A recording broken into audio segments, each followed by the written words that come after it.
अमर astrology में आपका स्वागत है दोस्तों। मैं हूं अमर सिंह चौहान। आज हम एक ऐसे विशेष विषय पर चर्चा कर रहे हैं जो विषय आजकल करीब करीब लुप्त हो गया है, भूल गए हैं लोग। और युवा शक्ति तो इसको अंधविश्वास या दक्यानुसी मान करके इसको बात ही नहीं करती है या इसको पूरा ही इसको उपयोग में नहीं लेती है। विषय का शीर्षक है दोस्तों शकुन देखना। पहले लोग यात्रा पे जाते थे, कोई शुभ काम शुरू करते थे या अच्छे किसी काम के लिए कुछ करना होता था तो वो शगुन देखते थे।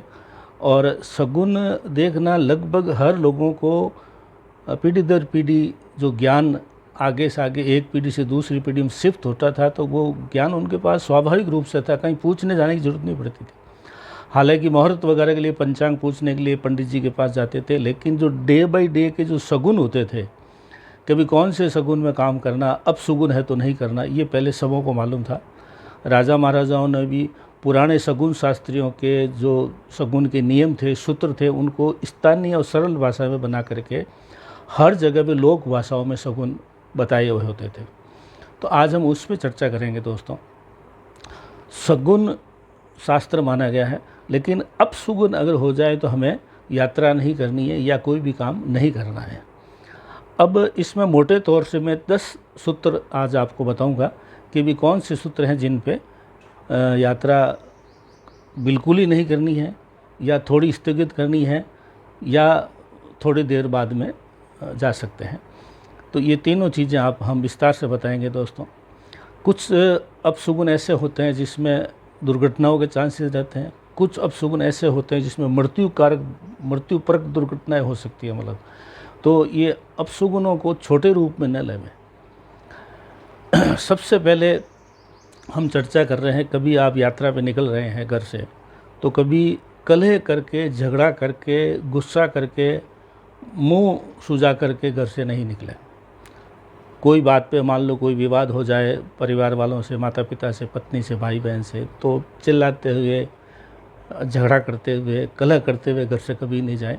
अगर ऐसी नौबत आ जाती है तो वो बहुत ही ख़राब माना गया है। इसके लिए ये पहला सूत्र है। इस पहले सूत्र के लिए एक ही सुझाव है कि आप जो है वापस शांत होकर बैठ जाइए, जूते उतारिए, कपड़े खोलिए, हाथ मुँह धोइए। जब मन शांत हो जाए, मन में प्रसन्नता हो, यात्रा करने की खुशी हो, तब पुनः आप कपड़े वगैरह पहन के फिर निकलिए, चौगड़िया देख करके।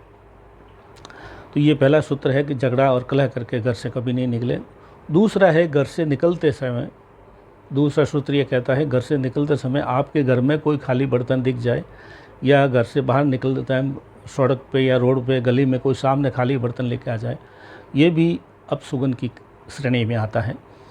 तो इसके लिए सिर्फ इतना ही कहा हुआ है कि आप जो है थोड़ा शांत होकर के बैठ जाए और 11 सांस लेवें। 11 सांस लेने के बाद में आप पुनः यात्रा आरंभ कर सकते हैं अगर खाली बर्तन दिख जाए। ठीक इसी प्रकार से घर से निकलते टाइम आपके घर का ही झाड़ू दरवाजे पे कहीं आपको नज़र पड़ जाए तो उसके लिए भी यही है कि आप यात्रा थोड़ी सी स्थगित करें और जो 11 सांस वाला जो नियम अभी बताया है वही इस पर लागू होता है।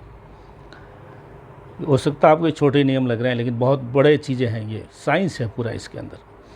चौथा जो है कि घर से निकलते समय छींक आ जावे किसी को, खुद को या घर के किसी सदस्य को, तो छींक आने पर भी आपको थोड़ी सा रुक करके यही नियम करना है, 11 सांस लेने तक रुकना है, थोड़ा शांत होने के बाद में जाना है। पांचवा सूत्र है कोई टोक देवे कि अभी कहाँ जा रहे हो, घर से निकलते किसी ने कह दिया आप कहाँ जा रहे हो, तो वो भी जो है अपशगुन की श्रेणी में आता है। तो इसके लिए भी यही नियम है कि आप जो है 11 सांस लेवें, थोड़ा शांत होवें, थोड़ा बैठ जाएं और फिर निकलें। घर से निकलते समय कुत्ता या बिल्ली आपको रोता हुआ सुनाई देवे तो भी अपशगुन की श्रेणी में आता है। तो उसके लिए भी आपको यही इस तरह से थोड़ा रुक करके 11 सांस ले करके पुनः मन शांत करके निकले। सातवां सूत्र है अगर निकलते समय ठोकर लग जाए घर की दहलीज पे या जस्ट निकलते ही बाद में कहीं थोड़ा सा 5 कदम चले ठोकर लग जाए तो भी ये अपशगुन की श्रेणी में आता है और इसको भी आप उसी तरीके से लेवें जैसे मैंने ऊपर बताया है। उसको भी साधारण रूप से नहीं लेना है। 8वां सूत्र है, घर से निकलते समय बिल्ली रास्ता काट देवे। तो वो भी अपशगुन की श्रेणी में आता है। आजकल के बच्चे तो ये वैसे ही सोशल मीडिया पे मजाक में बोलते हैं कि बिल्ली को कहीं जाना होगा इसलिए वो जा रही है, वो नहीं है।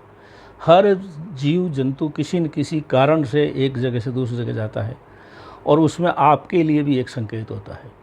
तो बिल्ली रास्ता काट जाए तो भी आपको जो है वही थोड़ा बैठ जाए कहीं पे भी और वहाँ से जो है गहरा सांस लेवे और वो जो बताया वह मन शांत करें और फिर जाए।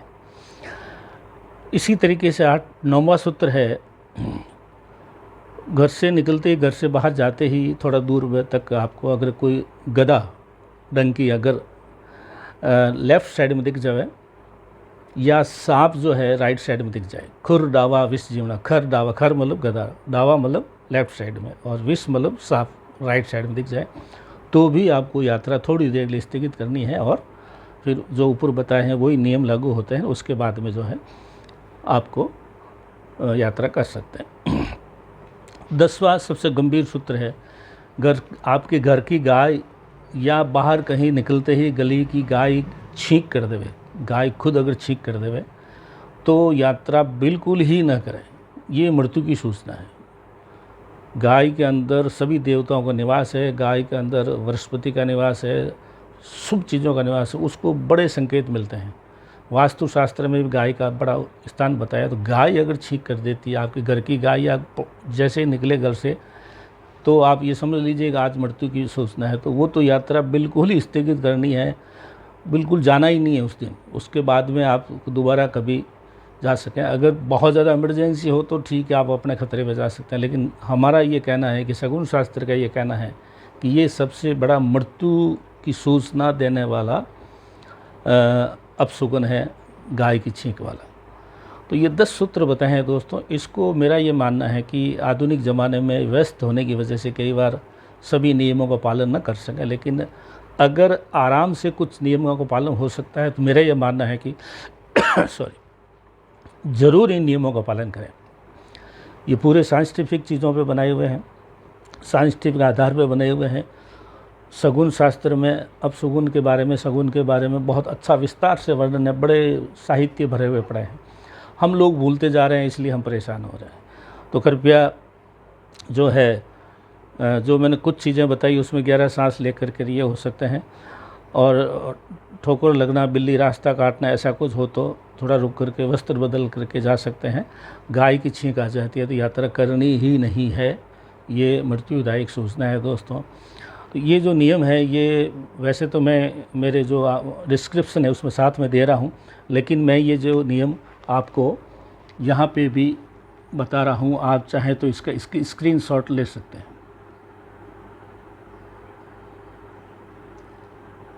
इसका स्क्रीनशॉट ले सकते हैं मित्रों, जिससे आपको और फिर कहीं लिख के रख दें और इसको डे बाय डे लागू करें। बच्चों में आदत डालें, खुद भी आदत डालें। कोशिश ये करें कि लीड बाय एग्जाम्पल, आप खुद कुछ करेंगे तो बच्चे भी सीखेंगे, दूसरे भी सीखेंगे। तो ये जो आज है, हो सकता है आपको ये पुराना सिस्टम लग रहा हो, लेकिन यही सिस्टम सही है। मैं बार बार अंडरलाइन कर रहा हूँ। आधुनिकता 4 किताब पढ़ के ये जो है भूल जाइए आप कि ये चीज़ें गलत है, ये सब सही है। हम लोग हमारे परिवारों में, संस्कारवार परिवारों में सब चीज़ें आज भी लागू है और हम उसी से ही चलते हैं। आज अमर एस्ट्रोलॉजी, अमर लाइफ कंसल्टेंट में इतना ही दोस्तों। हमारे यूट्यूब चैनल को लाइक करें, सब्सक्राइब करें, जिससे आपको और भी अच्छी वीडियो बना करके पेश